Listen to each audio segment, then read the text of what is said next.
का CIBIL score अच्छा है तो आप कम रेट पर आपको लोन मिलता है। ठीक उसी तरह इंश्योरेंस में भी अब सिबिल स्कोर की शुरुआत होने वाली है। ईटी नाउ स्वदेश को मिली एक्सक्लूसिव जानकारी के मुताबिक सरकार इस पर तेजी से विचार कर रही है।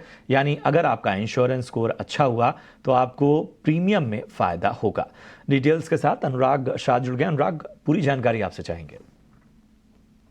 में ही जनरल इंश्योरेंस कंपनियों के सीईओज की एक बैठक हुई डीएफएस सेक्रेटरी और वित्त मंत्रालय के अधिकारियों के साथ। वहां पर एक चर्चा की गई है कि इंश्योरेंस के अंदर जो फ्रॉड्स है उनको कम करने के लिए, उसको रोकने के लिए इंश्योरेंस को सिबिल स्कोर के साथ लिंक किया जाए, जिससे इंश्योरेंस के अंदर जो फ्रॉड्स है उनको कम किया जा सके। इंश्योरेंस इंडस्ट्री का अनुमान है कि करीब 10 से 15% के जो फ्रॉड्स है कुल प्रीमियम के, वो इंश्योरेंस के अंदर जो है सालाना दर्ज किए जाते हैं। केवल हेल्थ इंश्योरेंस के अंदर ही वित्त वर्ष 2023 के अंदर 9,000 करोड़ रुपए तक का लीकेज था। तो अगर एक इंश्योरेंस स्कोर को तैयार किया जाता है तो इंश्योरेंस कंपनियां जब प्रीमियम पॉलिसी अंडरराइट करते समय उस आधार पर पॉलिसी जारी कर पाएंगे, जिसका अगर इंश्योरेंस स्कोर ज़्यादा है तो उनका जो प्रीमियम है वो कम देना पड़ेगा, या फिर इंश्योरेंस स्कोर इतना अच्छा नहीं है तो उनसे प्रीमियम ज़्यादा वसूल किया जा सकता है। क्योंकि इंश्योरेंस क्लेम में बढ़ोतरी है जो फ्रॉड की वजह से होती है, ये इंश्योरेंस इंडस्ट्री का मानना है। इसके अलावा सरकार का भी मानना है कि मोटर इंश्योरेंस, हेल्थ इंश्योरेंस के अंदर जो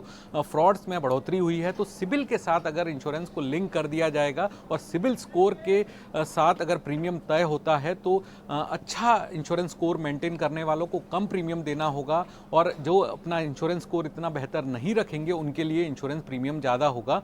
तो इसमें लॉन्ग टर्म फ़ायदा ये होगा कि जो इस क्लेम में बढ़ोतरी, फ्रॉड की वजह से जो क्लेम्स में बढ़ोतरी होती है उससे प्रीमियम भी बढ़ जाता है। तो अगर वहाँ पर फ्रॉड्स में कमी आएगी तो आम लोगों के लिए प्रीमियम में बढ़ोतरी नहीं होगी। बिल्कुल, बहुत बहुत शुक्रिया करेंगे इस काम की खबर को बताने के लिए अनुराग आपका।